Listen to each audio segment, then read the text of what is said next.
অনেক দিন আগের কথা। এক জঙ্গলে টুনি পাখি তার দুই ছানাকে নিয়ে বাস করত। ওই একই জঙ্গলে বাস করত এক দুষ্টু কাক, আর বাস করত টুনির বন্ধু টিয়া পাখি। ওই জঙ্গলের রাজা ছিল ঈগল মহারাজ। টুনি প্রতি বছর নানা মৌসুমি ফল চাষ করে নিজের সংসার চালাতো। আর এই বছর টুনি খেজুর চাষ করছে, আর সেই খেজুর বাজারে বিক্রি করে তার আর তার ছানাদের পেট চালাচ্ছে। মা, ও মা, তুমি তো সব খেজুরই বাজারে নিয়ে যাও। আজ আমাদের জন্য তো কিছু খেজুর রাখো, আমাদের তো খেতে ইচ্ছে করে। হ্যাঁ মা, ভাই তো ঠিকই বলেছে, আমারও আজ খেজুর খেতে ভীষণ ইচ্ছে করছে। আচ্ছা ছানারা, আজ আমি তোদের জন্য কিছু খেজুর রেখে দেব। ও মা শোনো না, তুমি তো প্রতি বছরই গাছে রসের হাঁড়ি বসাও, কই এবছর তো আমাদের খেজুরের রস খাওয়ালে না। আরে তাই তো, কাজে এতই ব্যস্ত থাকি যে সে কথা আমার মনেই ছিল না। আমি আজই গাছ কেটে রসের হাঁড়ি বসাবো, তাহলে কালই তোরা মিষ্টি মিষ্টি খেজুরের রস খেতে পারবি। কি মজা, কি মজা! এবার আমি আসি। অন্যদিকে দুষ্টু কাক উড়তে উড়তে টুনির খেজুর বাগানে চলে এলো, আর টুনির খেজুর গাছে অনেক অনেক খেজুর দেখে বলল, বাবা রে বাবা, এবছর দেখছি টুনির খেজুর গাছে বেশ ভালোই ফলন হয়েছে। এর মানে এবছর টুনির আয় উপার্জন অনেক বেশি হবে। কিন্তু আমি থাকতে তো এটা কিছুতেই হতে দেব না। আজ রাতে এসেই আমি এই সব খেজুর চুরি করে নিয়ে যাব, তখন দেখবো টুনি কি করে এই খেজুর বেচে বড়লোক হতে পারে। এই কথা বলে কাকও সেখান থেকে চলে গেল। এদিকে ঈগল মহারাজের একমাত্র পুত্র হঠাৎ মহারাজকে বলল, বাবা, ও বাবা, এবার শীতে তো আমি একটা পিঠাও খেলাম না। এই শীতে খেজুরের গুড়ের পিঠা খেতে আমার ভীষণ ইচ্ছা করছে। আহা রাজপুত্র, এ তো ভারী অন্যায়। এই শীতে কেউ তোমাকে পিঠে খাওয়ায়নি।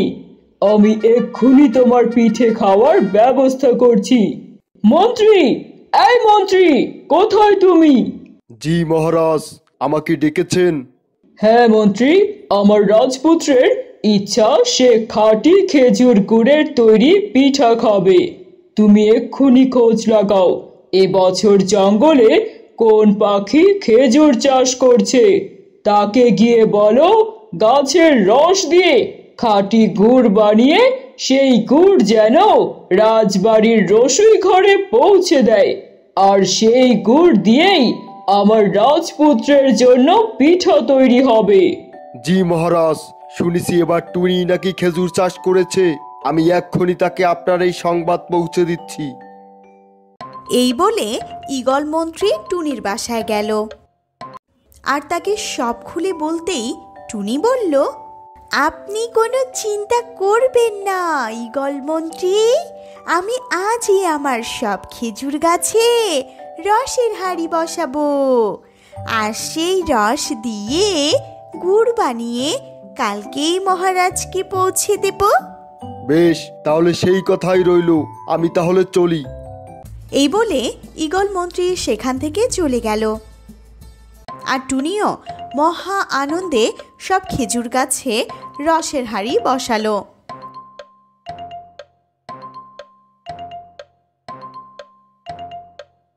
কিন্তু রাত গভীর হতেই সেখানে আসলো সেই দুষ্টু কাক। আরে বাহ, এ তো দেখছি মেঘনা চাইতেই জল। আমি তো এসেছিলাম শুধু খেজুরের লোভে, এখন তো দেখছি সাথে রসেরও ব্যবস্থা আছে। পরে না হয় খেজুর বস্তায় ভরবো, তার আগে বরং একটু খেজুর রস খেয়ে নি।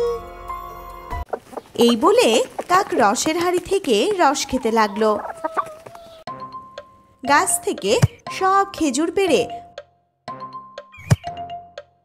বস্তায় ভরে সেই বস্তা নিয়ে উড়ে গেল।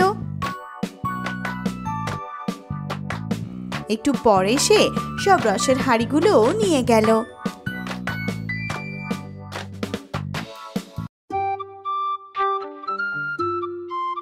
এই বলে টুনি কাজে চলে গেল। পরদিন সকালে টুনি যখন খেজুর বাগানে আসলো তখন সে অনেক চমকে উঠল, কারণ সে দেখল কোনো গাছেই বেশি খেজুর নেই, এমনকি রসের হাঁড়িগুলোও নেই। এটা দেখে সে কান্নায় ভেঙে পড়ল আর বলল, হায় বিধাতা, এ আমার কি সর্বনাশ হলো! কে করলো আমার এত বড় সর্বনাশ? আমি এখন কিভাবে মহারাজকে গুড় বানিয়ে দেব? হায় বিধাতা, এ তুমি আমার কি সর্বনাশ করলে! এই বলে টুনি জোরে জোরে কাঁদছিল। তখনই টিয়া পাখি সেখানে এসে বলল, কি হয়েছে টুনি, এভাবে কাঁদছো কেন? টিয়ার প্রশ্নে টুনি এক এক করে সব খুলে বলল। সব শুনে টিয়া বলল, এ নিশ্চয় ওই দুষ্টু কাকের কাজ। না না, এভাবে প্রমাণ ছাড়া কাউকে দোষারোপ করা ঠিক নয়।